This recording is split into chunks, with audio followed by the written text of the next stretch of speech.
Trial court inefficiencies in India stem from a complex mix of systemic, procedural, administrative, and cultural factors. To provide a comprehensive 360-degree perspective, let's analyze the inefficiencies from various key dimensions. 1. Judicial infrastructure. In India, we have insufficient number of courts. There are not enough courts to handle the volume of the cases. There are 688 district courts and subordinate courts. They are overwhelmed by over 4 crore 46 lakhs pending cases as of December 2023, resulting in long delays. Lack of proper facilities. Many trial courts operate with inadequate infrastructure, cramped courtrooms, insufficient technology like e-filing systems, lack of proper seating, and poor working conditions for judges, lawyers, and litigants. Even in many of the courts, there are no proper sanitary measures taken up by the administration, and there are no proper toilets, and there are no proper hygienic canteens for even food purpose. Basic amenities like space for case records, stenographers, and even waiting areas for litigants are often missing in these courts. Further, lack of support staff, the shortage of clerks, stenographers, typists, and other support staff hampers the smooth functioning of trial courts. Judges spend a disproportionate amount of time dictating orders and managing paperwork rather than adjudicating cases. Underutilization of technology. Although there have been attempts to digitize the court processes, technology adoption remains slow and uneven. The majority of lower courts still rely on manual systems for case management, leading to inefficiencies in tracking, scheduling, and case documentation.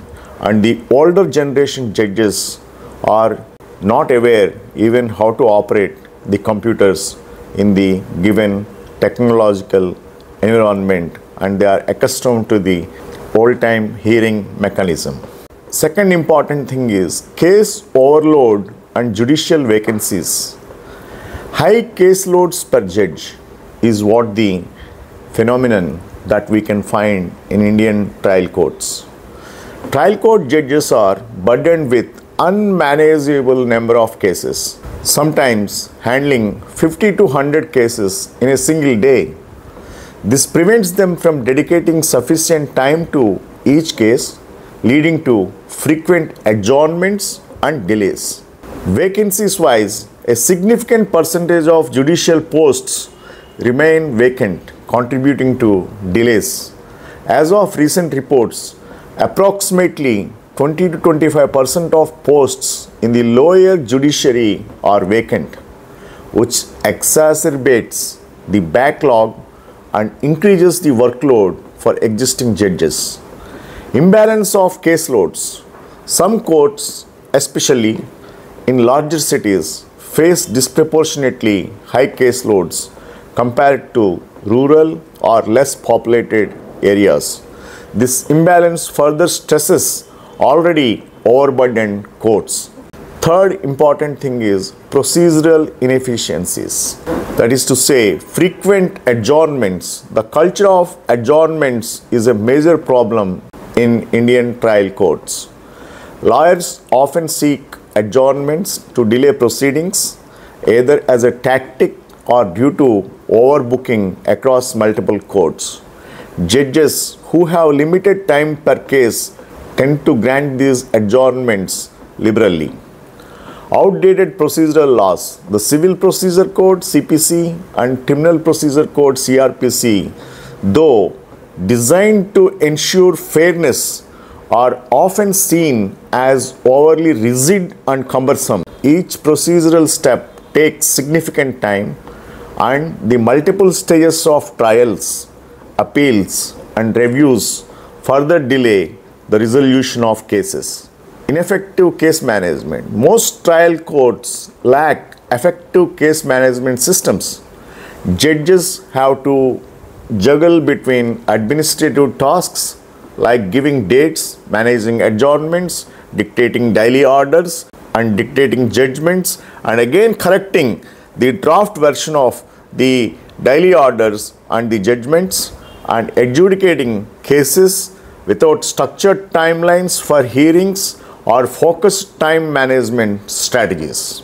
Then the fourth important thing is the litigation culture prevailing in India.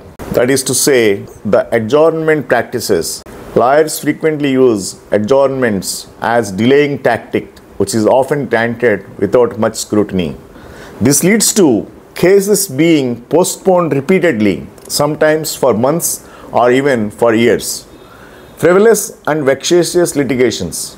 A significant portion of cases in trial courts are frivolous, unnecessary, or filed with the intent to delay or harass the opposing party. This adds to the workload of courts, making it harder for judges to focus on serious cases that deserve immediate attention. Limited use of alternative dispute resolution mechanism like mediation, arbitration, and conciliation, etc. They are encouraged in some jurisdictions, but these mechanisms are still underutilized. Most litigants continue to approach courts for disputes that could be resolved more efficiently through ADR mechanisms. Fifth important thing is judicial accountability and performance. Lack of performance monitoring is a major cause for delays in judicial pronouncements. Trial court judges are often not held accountable for delays or inefficiencies in case management. Although annual confidential reports, that is to say ACRs, exist, but there is no real-time evaluation of a judge's efficiency in disposing of cases or managing court proceedings. Quality of judicial training. Judicial officers often lack continuous training. After being recruited, there are limited opportunities for capacity building or learning about evolving laws and the case management techniques. This leads to outdated methods being used in adjudication and case management.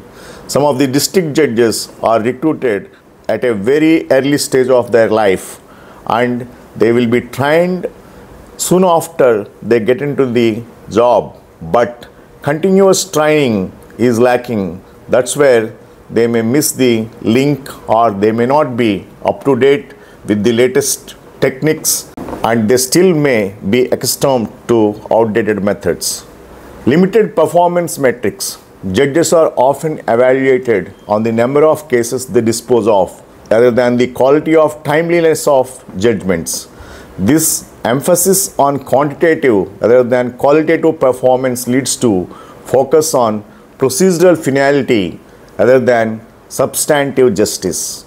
Delay in summons and witnesses. Insufficient summoning procedures. The summoning of witnesses, accused persons, and the serving of notices are a major source of delay.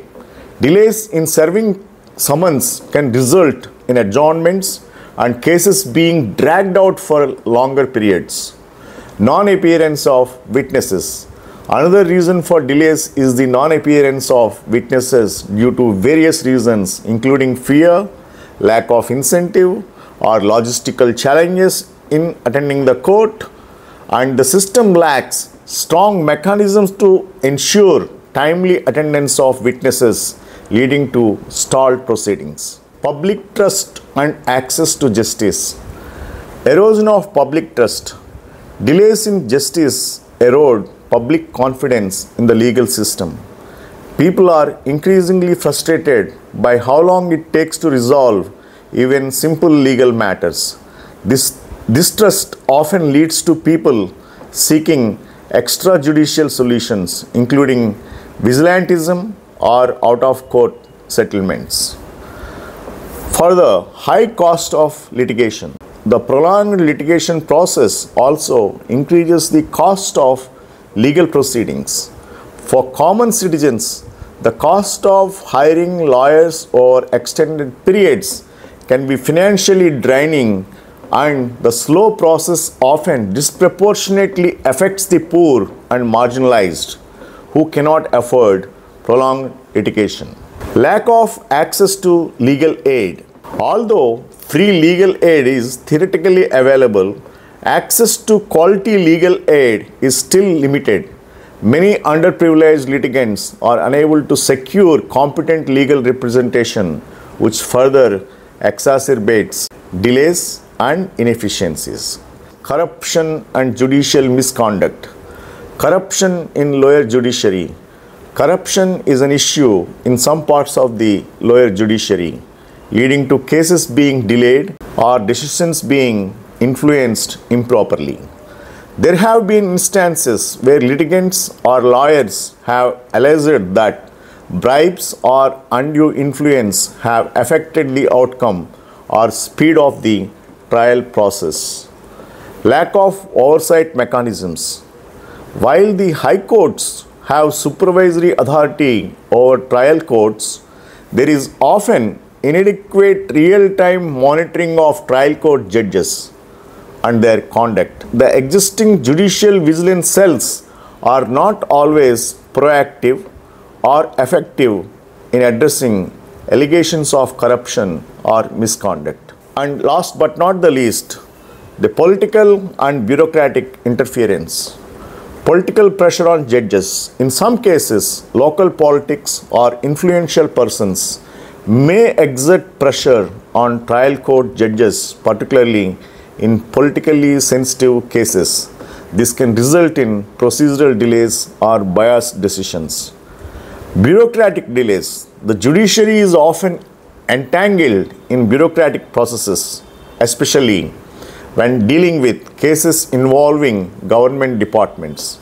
Government lawyers often seek adjournments to delay matters, and the slow pace of governmental response to court directives further delays proceedings. In conclusion, the inefficiencies in India's trial courts stem from a combination of systemic, procedural, cultural, and infrastructural issues. While judges and lawyers face immense pressures from high caseloads and procedural constraints, addressing these inefficiencies requires a coordinated effort that includes judicial reforms, better case management, stricter accountability mechanisms, and improved access to alternative dispute resolution at this point of time. Only by inculcating technological advancement through training to the judiciary may be the only way going forward, which may tackle the problem from multiple angles, and can the judiciary become more efficient and deliver the things on time. Hope the information is useful to you all. Thank you very much for your patient hearing.